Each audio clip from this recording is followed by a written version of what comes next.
mercredi 2 mars 2022, le Conseil des ministres s'est réuni sous la présidence de M. Patrice Talon, président de la République. Les décisions ci-après ont été prises.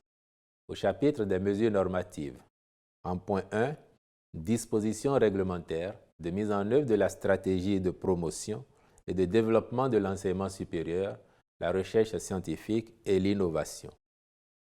À la suite du séminaire organisé à l'effet d'impulser une nouvelle dynamique au secteur de l'enseignement supérieur, il a été retenu d'engager des réformes en profondeur aux fins de sa réorganisation. Il s'agit particulièrement de asseoir une politique et un régime de gouvernance des universités nationales, mettre en place un mécanisme d'assurance qualité de recrutement des enseignants par l'instauration d'un fichier des aspirants, instaurer un dispositif d'évaluation de la qualité des enseignements et des enseignants. C'est pour concrétiser ces réformes que le Conseil a adopté les décrets portant attribution, organisation et fonctionnement de l'organe national de contrôle et d'éthique dans l'enseignement supérieur, rémunération des personnes nommées dans les fonctions universitaires de direction, de même que les décrets fixant le cadre général de création et d'organisation des écoles doctorales dans les universités publiques, le cadre de création et d'organisation des chaires dans les dites universités, puis le décret définissant les modalités d'organisation de l'inscription au fichier national des aspirants à l'enseignement supérieur. Les ministres intéressés assureront la mise en œuvre diligente de ces actes réglementaires. En point 2, mise en place du cadre institutionnel chargé de la formalisation du compact régional du Bénin avec le Millennium Challenge Corporation MCC. Après la réalisation du compact Millennium Challenge Account 2, le conseil d'administration du MCC a retenu que notre pays est éligible à un nouveau programme, cette fois-ci de dimension régionale. Le dit programme est destiné à soutenir des projets dans le secteur des transports en vue de promouvoir l'intégration économique, l'accroissement du commerce dans la sous-région, ainsi qu'une meilleure coopération frontalière entre le Bénin et le Niger. Dans cette perspective, il incombe à notre pays de mettre en place un cadre institutionnel composé d'un comité de pilotage et d'une équipe technique de formulation du compact. Celui-ci sera notamment chargé de contribuer à l'identification de projets porteurs par les pays éligibles et leur présentation au MCC, la finalisation des différentes études de faisabilité et la validation avec le MCC des principales composantes du programme d'investissement régional, la réalisation des diligences techniques, environnementales, sociales, politiques et juridiques, la négociation puis la signature de l'accord de don. C'est à cette fin que le décret subséquent a été pris et les ministres concernés instruits à l'effet d'assurer le fonctionnement optimal de l'équipe ainsi constituée. Par ailleurs, le Conseil a marqué son accord pour la mise à disposition de la contribution financière du Bénin à la formulation du dit compact. En point 3, réorganisation de la pyramide sanitaire en République du Bénin. La nouvelle politique nationale de santé communautaire du Bénin pour la période 2018-2030 est orientée vers l'atteinte de la couverture sanitaire universelle. À cet effet, au terme du décret adopté par le Conseil des ministres, l'organisation de la pyramide sanitaire vise à assurer la promotion de la santé, l'accessibilité aux soins de santé et garantir la qualité des services de santé ainsi qu'une gestion rationnelle et efficiente des ressources disponibles. Contribuer au processus de décentralisation. Renforcer la participation communautaire, la reddition de comptes, la responsabilité des acteurs, ainsi que le partenariat entre les structures sanitaires, publiques et privées. Au chapitre des communications. En point 1. Réalisation de l'étude de faisabilité de la mise en place d'un centre technique agroalimentaire au Bénin. La plupart des entreprises du secteur agroalimentaire, formelles ou informelles, sont peu compétitives et éprouvent des difficultés à s'ouvrir sur l'international. Le diagnostic effectué pour en déterminer la cause a permis de relever le manque de professionnalisme et de leur personnel, le non-respect des bonnes pratiques d'hygiène et de production, de même que l'absence d'équipements modernes et performants. En vue d'accompagner ces entreprises pour l'amélioration de la qualité de leurs produits, ainsi que pour la mise aux normes de ceux-ci, le gouvernement a décidé de missionner un groupe de travail pour actualiser les études de faisabilité sur le centre technique agroalimentaire et faire ressortir la meilleure option adaptée à l'environnement économique actuel. À cet effet, le Conseil a décidé de la contractualisation avec un cabinet expérimenté. Le ministre de l'Industrie et du Commerce et le ministre de l'Agriculture, de l'Élevage et de la Pêche prendront toutes les dispositions nécessaires à cette fin. 1.2. Réalisation de diverses études dans le cadre de la construction d'un établissement hospitalier à Togbin et d'un centre de psychiatrie à Alada. La revue des établissements hospitaliers dans les départements de l'Atlantique et du littoral révèle, pour certains d'entre eux, un besoin de mise aux normes. De plus, les lieux d'implantation de ceux-ci sont désormais limités et n'offrent pas de possibilité d'extension ou de développement de pôles de spécialité médico-chirurgicales. C'est pourquoi le projet à réaliser consiste dans la localité de Togbin en la construction sur un même espace d'un centre hospitalier universitaire général, d'un centre hospitalier universitaire de la mère et de l'enfant, d'un funérarium de 300 places. Ainsi, l'avènement de ce complexe sanitaire permettra de délocaliser et d'intégrer certaines spécialités actuellement dispersées dans les départements concernés. Sa réalisation aidera notamment à améliorer les capacités d'accueil ainsi que la qualité des soins offerts aux populations, développer des pôles de spécialité, puis faciliter la référence et la contre-référence.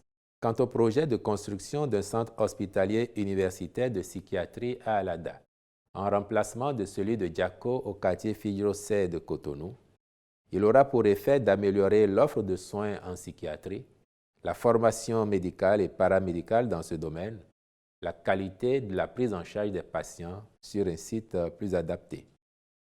Dans la perspective de la mise en œuvre de ce projet, divers prestataires qualifiés ont été retenus pour la réalisation des études de faisabilité architecturale, technique, d'impact environnemental et social y relatif. 1.3.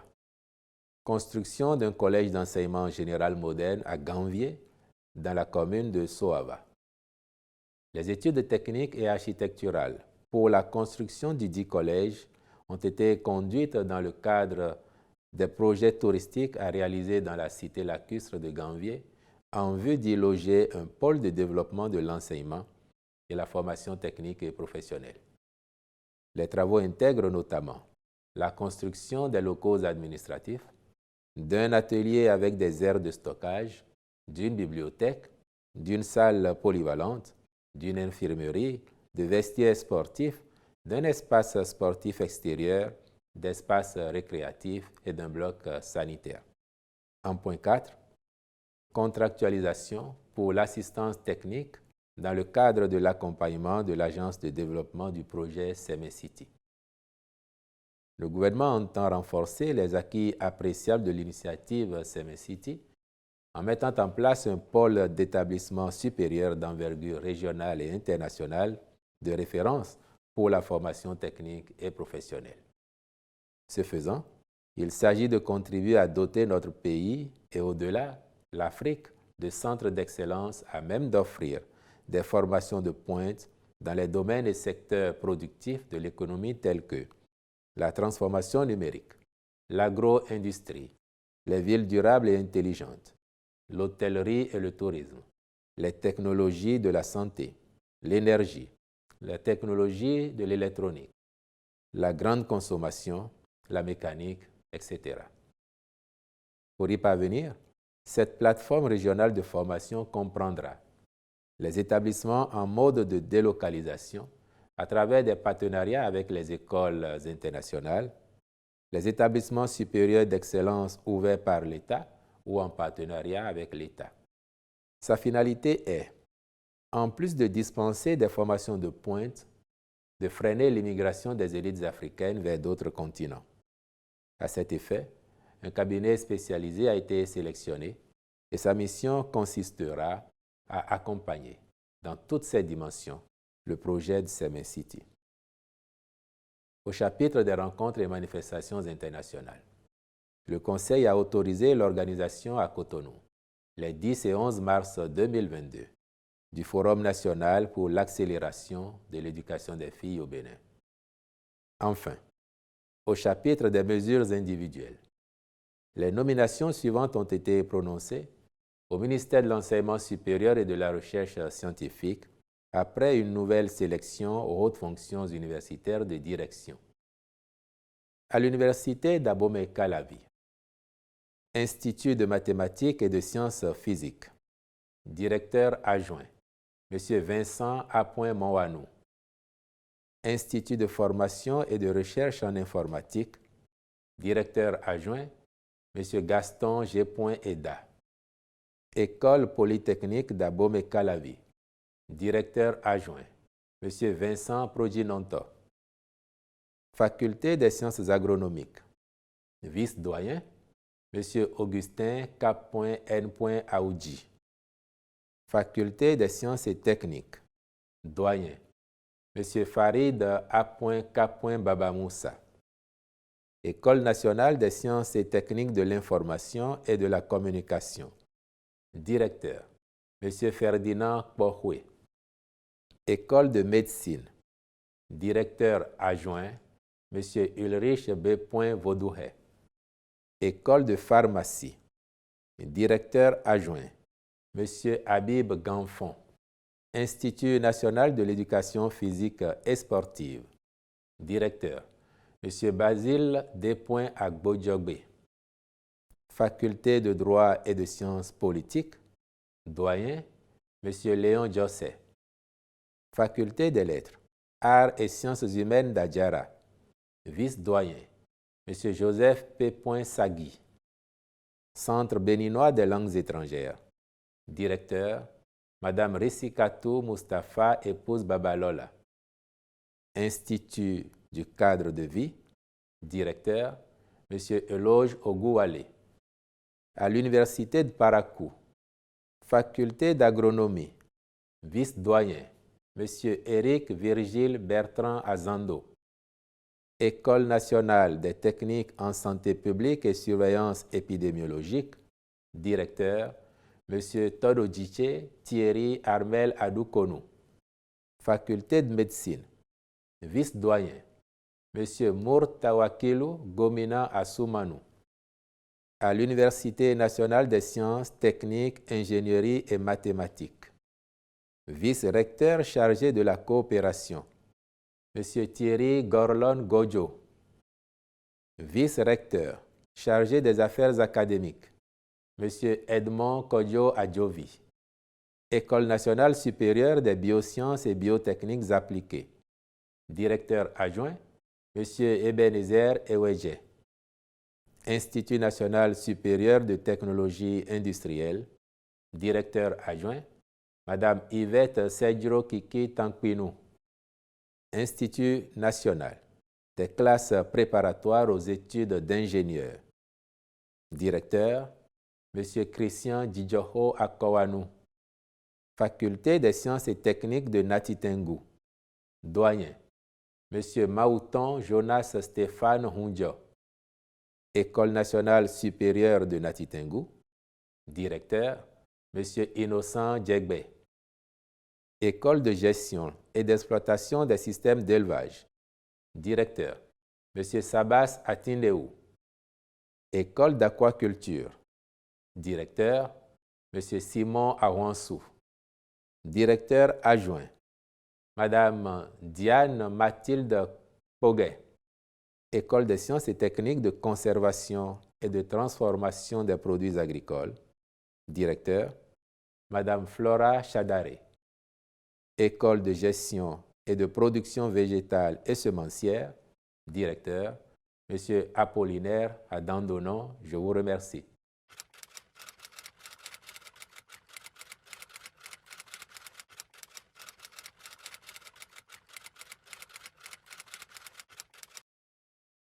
La situation en Ukraine, ou pour être plus juste, la situation entre l'Ukraine et la Russie ne laisse personne indifférent. De par le monde, chacun peut observer les réactions, les prises de position ici et là.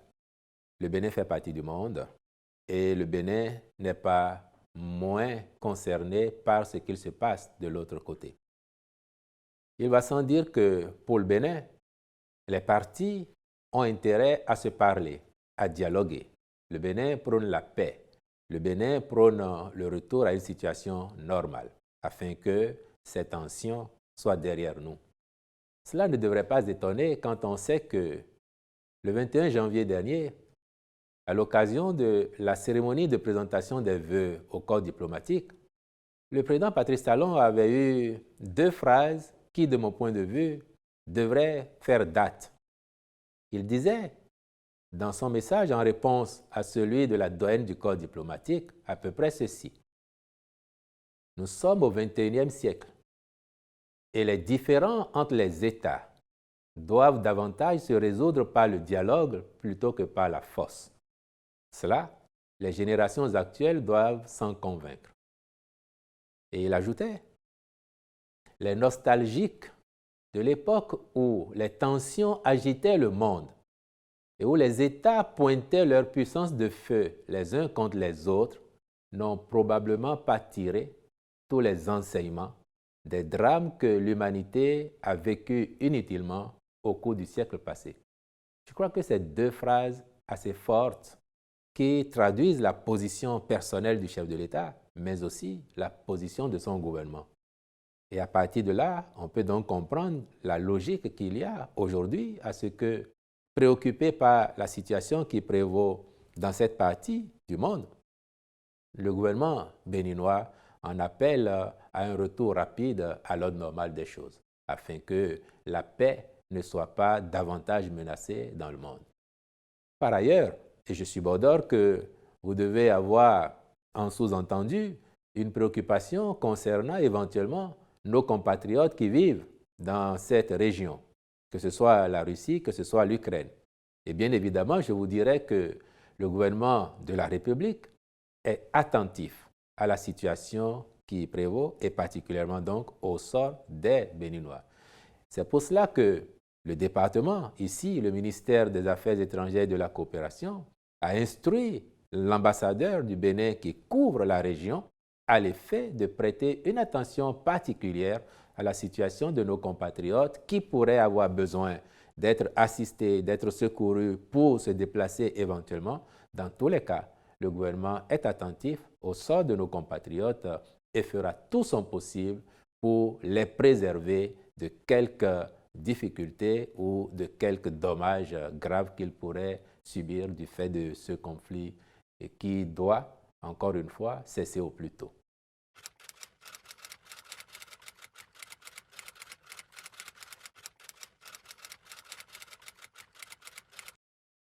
Chacun va observer malheureusement que les prix des produits pétroliers, donc le pétrole, l'essence, le gaz aussi, que ces prix vont connaître encore une augmentation, ici au Bénin comme ailleurs dans le monde. Et la situation qui prévaut, dont nous venons de parler, a déjà provoqué, chacun peut l'observer, une hausse des prix au plan mondial, le prix du gaz notamment, le prix des hydrocarbures, à telle enseigne même que certains grands pays producteurs qui ont pris l'habitude de maintenir les prix à un niveau accessible pour leur population depuis toujours, ont été confrontés à cette réalité et donc ont été obligés d'ajuster leurs prix. Dans notre contexte, malgré les efforts du gouvernement pour soutenir les prix des hydrocarbures, donc les subventions, la hausse va se ressentir.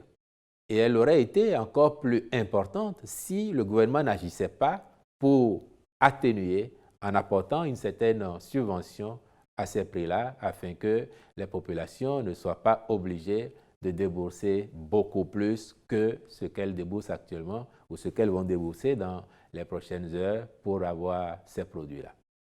C'est vous dire que, encore une fois, si on tient compte de cette situation des prix et de la situation qui prévaut entre la Russie et l'Ukraine, dont les impacts sur ce secteur ont commencé à se faire ressentir, le gouvernement du Bénin a particulièrement raison donc d'en appeler au plus tôt au retour à la paix. Parce que si rien n'est fait, si cette situation malheureuse se poursuit, les prix, il faut s'en convaincre, vont continuer à grimper.